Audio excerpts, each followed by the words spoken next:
What is going on, everybody? Welcome back to the channel. On today's video, we are talking about my 2021 bow hunting setup with my crossbow. So I have put together some videos where I briefly mentioned kind of some of the stuff I'm running on my crossbow, but never one video that kind of broke down everything that I'm using start to finish. So first of all, we're going to talk about the crossbow, some of the things I'm running with it, and then we'll break down the bolts and the broadheads that I'm using this year. So if you like this kind of stuff, please stick around, like the video, subscribe to the channel as well. We're going to be putting out a lot more videos based off of this crossbow right here. And a lot of this stuff you can transfer to kind of any kind of crossbow. So I know we're kind of targeting this Barnett Whitetail Hunter STR, which is an excellent crossbow, guys. If you're looking for a new crossbow, definitely a budget blue collar option that you can look for if you're trying to get a new crossbow. So definitely check them out. Barnett has a great line of different crossbows, and they come in at different price ranges as well. All right, guys, so let's get going. First off, let's talk about these scope rings right here. So this crossbow does come with this halo scope, and it comes with just regular scope rings, and they're just standard little cheap things. But the reason I went with this is the rings themselves aren't bad, but this scope, the eye relief, I found is so great that I have to have my head way back here if the scope were mounted in normal position to actually see it. And if you checked out my review of this crossbow, you saw I kind of broke that down. But this scope is not a bad scope. It's just the eye relief is kind of great.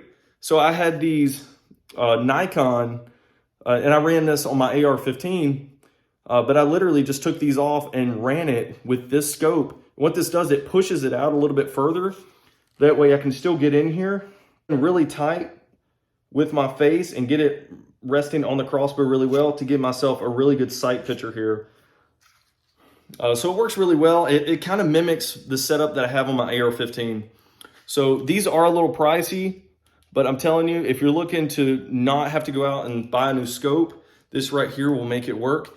And this eyepiece right here, you can adjust it a little bit. It still doesn't adjust it enough to actually fix that eye relief. So maybe I just got a dud. I talked about that in that video, but this kind of fixed that issue for me.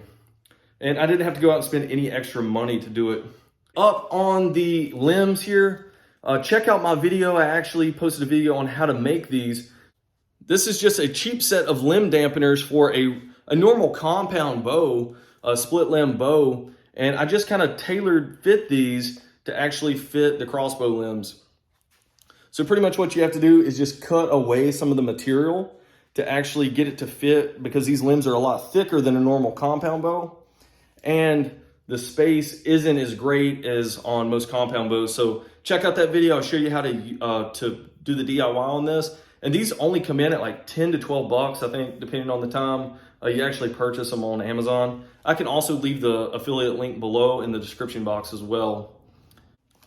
Okay, let's talk about my sling setup. And I did a video on this sling setup. I think it is very, very functional.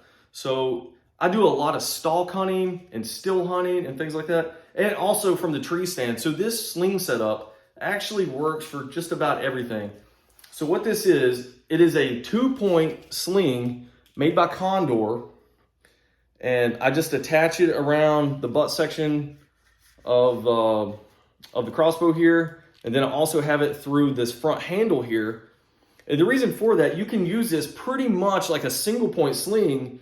And if you know anything about AR-15s and different sling setups, this is very similar to that. Instead of running it off of the normal stud swivel connections right here, which the crossbow is equipped with, you can run a normal sling on this. I did last year, and it worked just fine, you know, especially for stand hunting and stuff.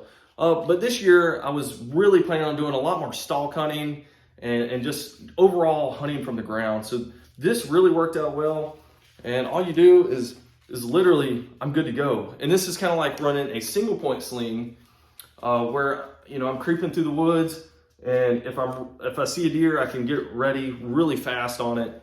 And that has been the case several times this year. It just so happened that it actually wasn't my target buck that I've been chasing down, so I didn't take the shot. But Guys, if you're still hunting, this is a great setup to get on that animal really, really quick and make a good draw with the bow.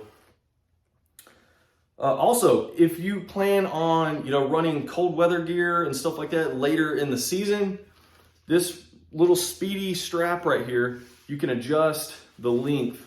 So when I'm hunting with my normal, early season clothing, I just leave this, all the way cinched up, and you can still see it's real high on the shoulder right there. I can still make a good draw on the bow, but if I had, coveralls on, a large coat, I might have to increase the distance right here just a little bit. And I'll also put the link to this Condor Speedy Sling in that description box. You can get this off Amazon for, I think, like 20 bucks. But yeah, you lengthen this out and you can still make a good draw with your crossbow if you're planning on doing some stalk hunting.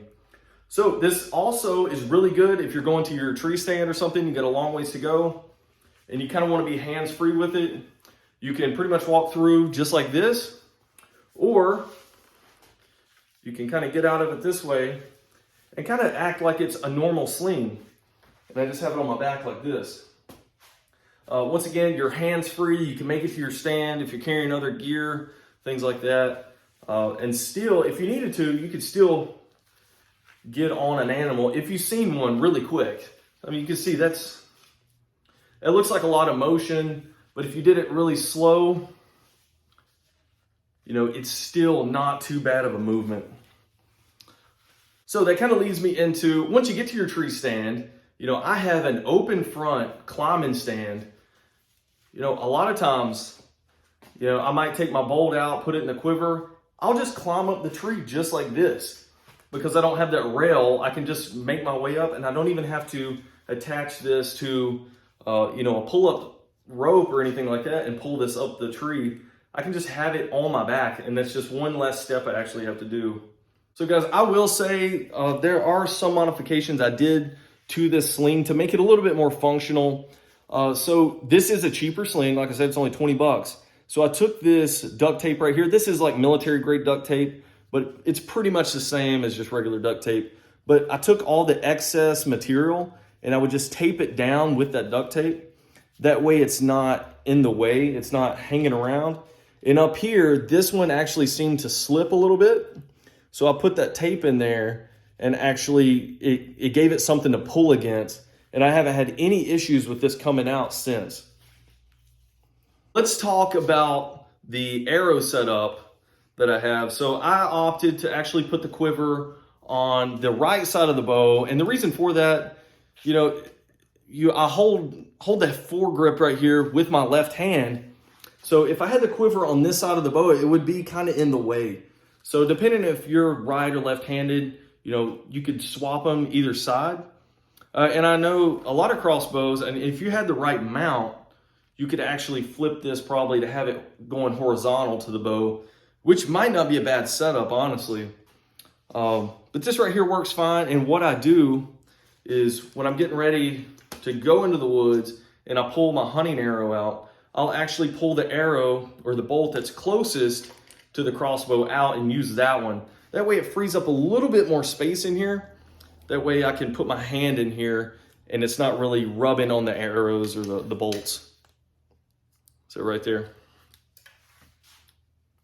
So the bolts I'm using this year are the Carbon Express pile driver arrows. And these come in the 22-inch. So this Barnett Hunter STR actually calls for 22-inch bolts. If you know anything about crossbows, you can always go up in length, but you can't go down in length. So if this were rated for 20-inch bolts, you could also run 22-inch bolts, but you can't go backwards. So we got the 22-inch bolts, and these do come in at 479 grains, and that is with a 100-grain field point tip on it, or broadheads in this case, a 100-grain broadhead. And guys, I did stay with a 100-grain broadhead. We went with the Schwacker, just the normal ones that you can pick up from Walmart. These are the 2-blade, the 2-inch cut. And the reason I went with the 100-grain is because that's all the Walmart had. And I figured if I'm doing videos and stuff and leaving links. I would do something that everybody could go out and get. So, you know, if I was gonna pick the perfect setup, you know, with the most kinetic energy and all that, I would definitely probably go with 150 grain broadhead. But for this setup, we went ahead and just got the 100 grain, which is still gonna be really fast, and the kinetic energy is still gonna be there. And guys, these arrows look great. I love the vanes on it. The vanes are really sturdy. And if you're looking for a good bolt this year, definitely check out the Carbon Express pile driver bolts. And I did do a review on these. So I go out and I shoot them a little bit, do some test shots. Definitely check out that video as well. We haven't killed anything with these schwackers yet, but I guarantee you we're gonna put them to the test before the end of the season. And I've heard nothing but good things about these broadheads. Because I have seen pictures, it looks like you literally took a knife to the animal and cut it open. That is how much devastation these broadheads actually do. So looking forward to putting them to the test, and we will see. All right, guys, so that's all we have for today. Once again, that was my 2021 crossbow setup that I'm using this year for deer season. So if you have any questions about any particular item that I talked about today, and once again, some of these things have been talked about in previous videos, but I wanted to put together a video that kind of talked about all of them at once. So once again, in the description box below, I'm going to put all these different items that I'm running this year. Thanks for checking out the video. Please like and subscribe if you haven't already, because I'll see you in those next videos.